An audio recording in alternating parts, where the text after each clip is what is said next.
This is Ted with Commute by Bike, and I'm interviewing Casey Neistat, who has done a viral internet video about New York bike lanes.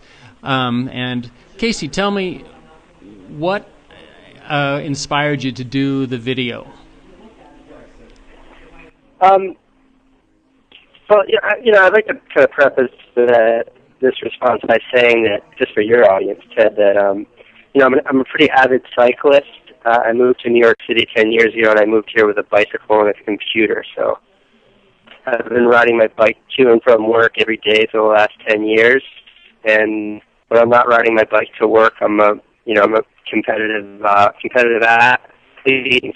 Cycling is a big part of that. I'm on my race bike for, usually around 200 miles a week. So I'm a big cyclist, and so anything cycling is sort of close to home for me. But regarding the specific inspiration behind, it was a culmination of things. I think paramount was the fact that New York City has been doing what I think has been a pretty great job of promoting cycling here in the city. And I think it's been paying off. Cycling, I don't know what the numbers are, but cycling is way up in the city. And recently, I think it's been like the last 6 months, they've been working on bicycle safety in the city. And that includes things like the transportation, spending some money on a bicycle safety campaign, which I actually directed. I'm a filmmaker by trade as well, and they hired me to direct that campaign just to promote cycle safety in the city. But something they're doing here in the city that I think is incredibly misguided is they're secretively going after the cyclists for various traffic infractions, some of which I think are absolutely warranted, and some of them are far more worthless. And kind of the subject of that little movie I made falls into the latter category of being frivolous. And just further that point, Ted, before we get into it, I saw this article all over the internet about how a woman was pulled over in New York City because the police officer thought that her skirt that she was wearing while cycling was too short and could prove a distraction for other cyclists. I saw that. I think that kind of exemplifies the kind of frivolous things that I think cops are pulling people over for. And I think the big problem is it just I think it doesn't promote cycling, and I think it makes the city kind of a worse place to ride a bike in, which isn't anybody's goal, mine or the city's. Well, that was one of the things I wanted to get to, is whether or not you considered yourself a cycling advocate or just a filmmaker who was seeking to entertain. I think it's a tough question. It's like Spider-Man. But Spider-Man's dad's name or his uncle's name, and in the story, with great power comes great responsibility. My goal, or I guess my premeditated goal in making this video, is that my buddy Oscar and I, who Oscar helped me make it, he's the guy holding the camera, we just thought it would be funny, and that's it. So here's an opportunity to make a funny video. I make hundreds of videos and put them online, but then when it explodes and 3 million people watch it, I think all of a sudden you have sort of this, which is both a responsibility and an opportunity to sort of voice opinion. So firstly, I'm just a guy trying to make a funny movie, but then the byproduct of that is I think I've sort of become a de facto advocate for cycling in the city. Not my express goal, Ted.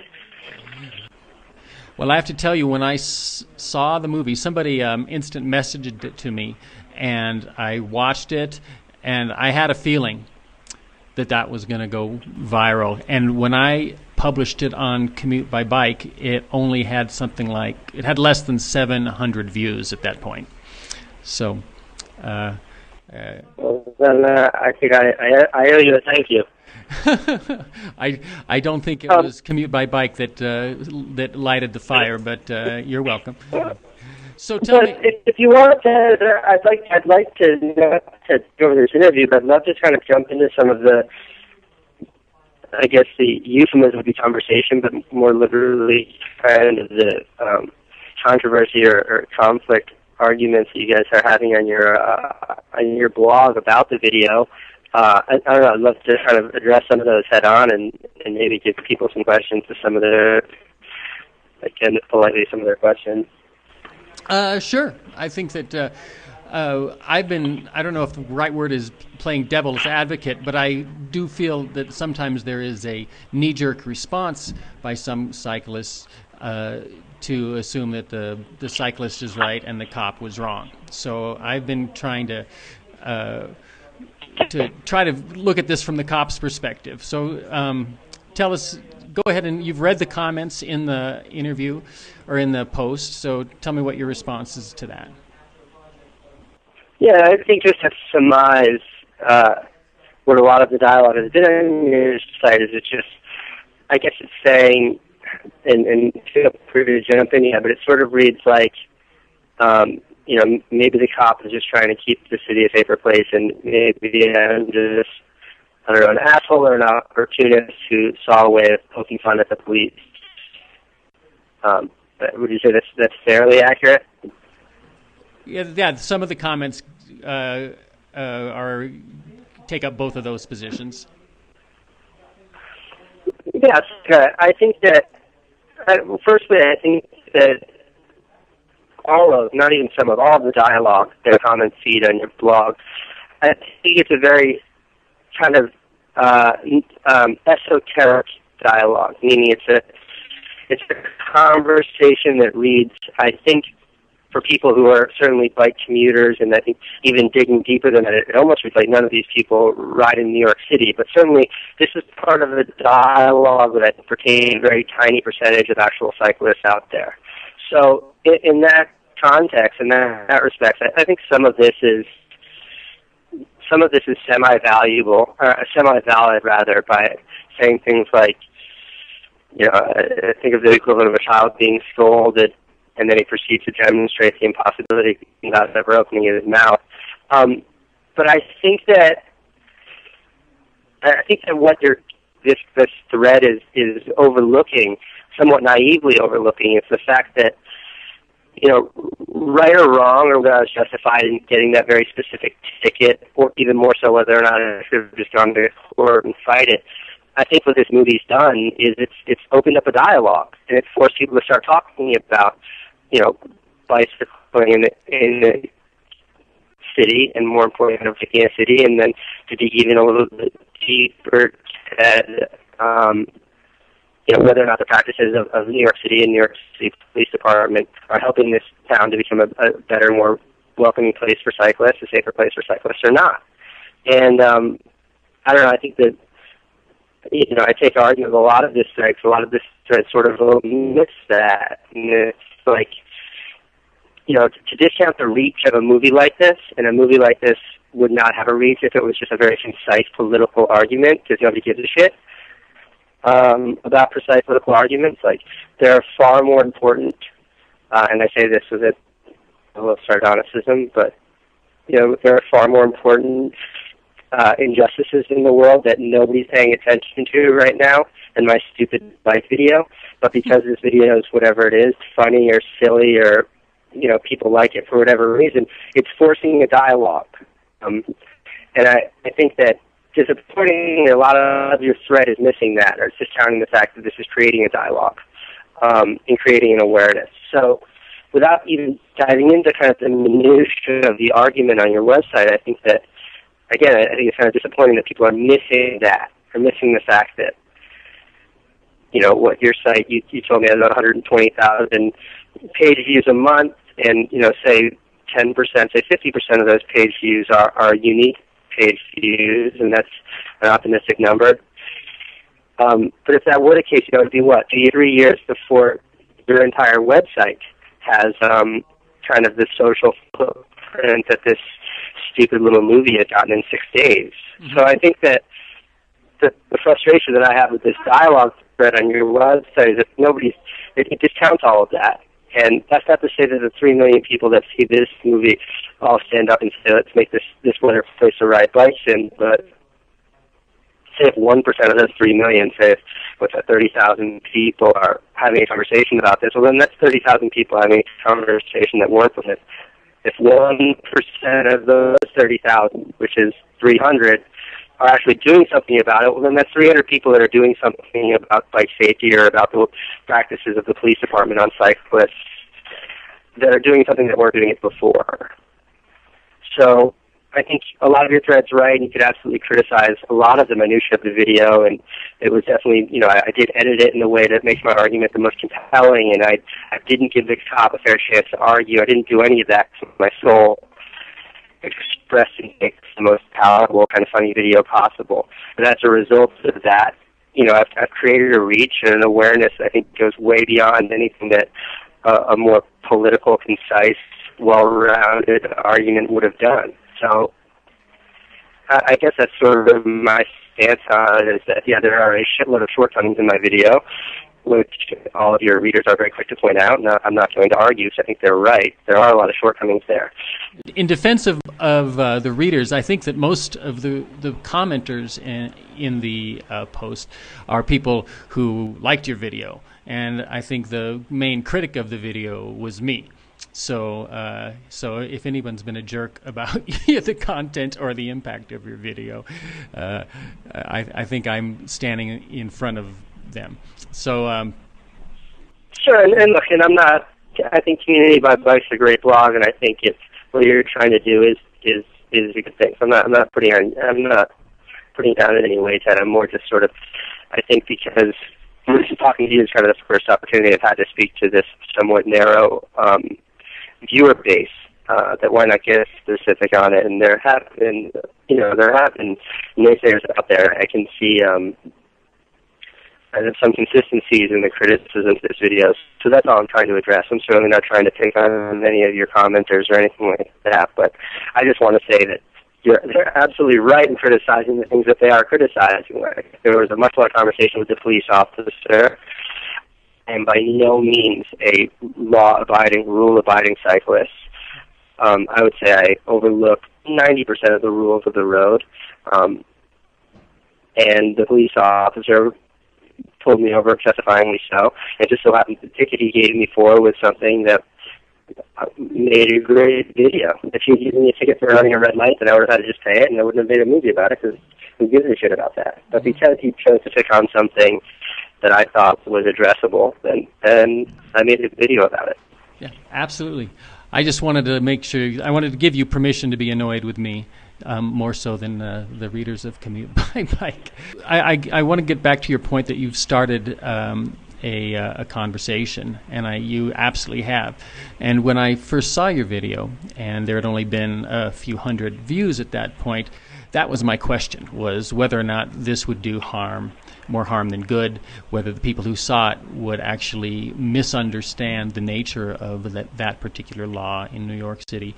But you have started a conversation about it. Do you have any sense that any other good has come from this video? Yeah, I don't know.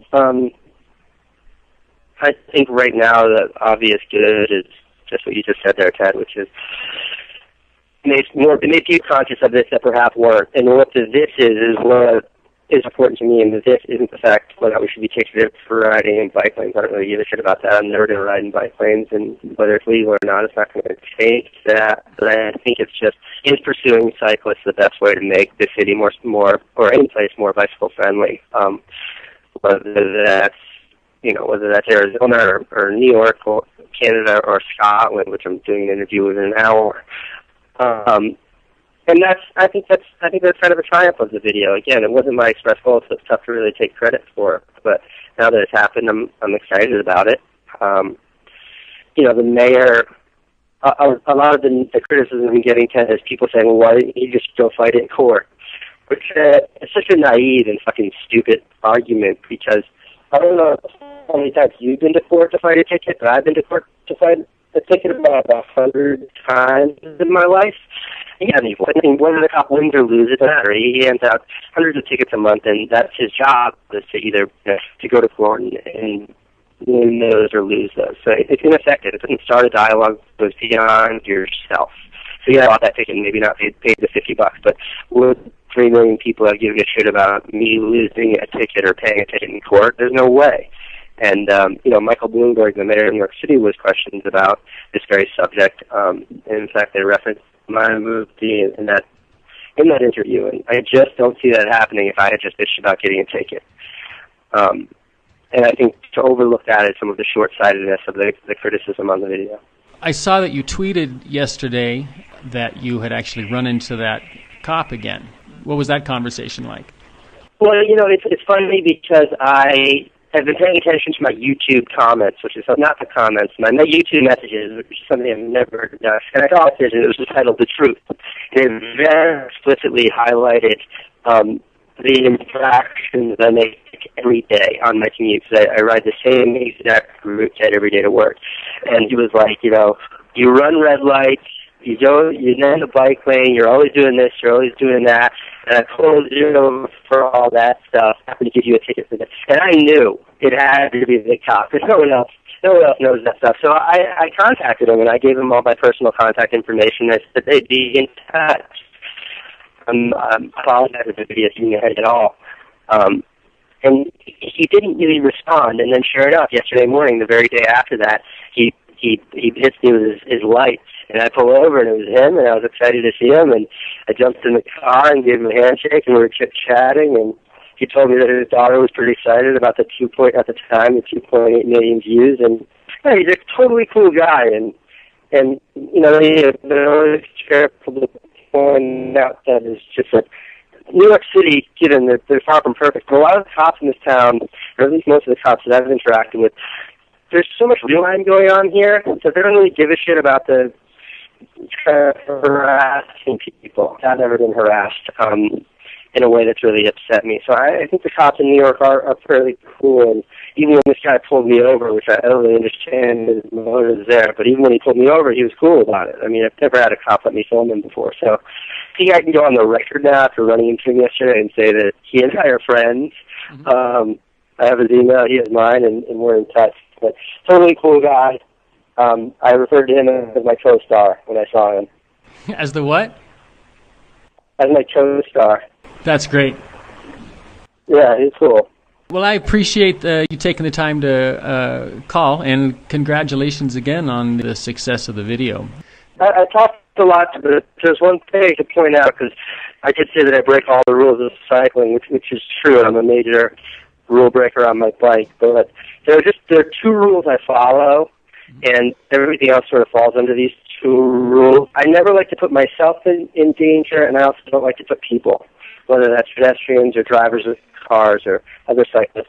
I don't like to put them in danger. So if I pull up to a red light, Ted, and there's nobody around, me biking through that red light is against the law, but I'm not putting anybody at danger. And me not riding in the bike lane, instead swerving through cars, because I think for me, it's a safer place to be. I'm not putting anyone in danger. So I adhere to those two rules, those self-imposed rules, very closely. It's all the other stupid bullshit, like not being allowed in the bike lanes and having to sit at a red light when nobody else is around. It's all that stuff that I kind of ignore, because I think it's silly, especially for someone who's as well-versed as a cyclist as I am. But I just wanted to share that with you. I do break rules, and I want to fully disclose that. Yeah, well, much of the debate that goes on cycling forums and on the comments of bike blogs is about exactly that. Whether or not, if you're exercising good judgment, go ahead and run the light, and other people say no, you should never, ever, ever, under any circumstances, run the light. So I think that's those two rules that you go by are going to be very familiar to some people who follow the same rules, and familiar to other people who think that you're doing a disservice to cyclists by flouting those, the other rules in deference to the two rules that you have. Yeah, and I think it's a whole other argument. All right, well, thanks for giving me the platform, and I've got my meetings here now. I hang up, but if you need anything else, be in touch, and if you have any follow-up questions or anything like that, don't hesitate. Okay, well, thank you very much, Casey. You got it. Take care, Ted. Bye-bye.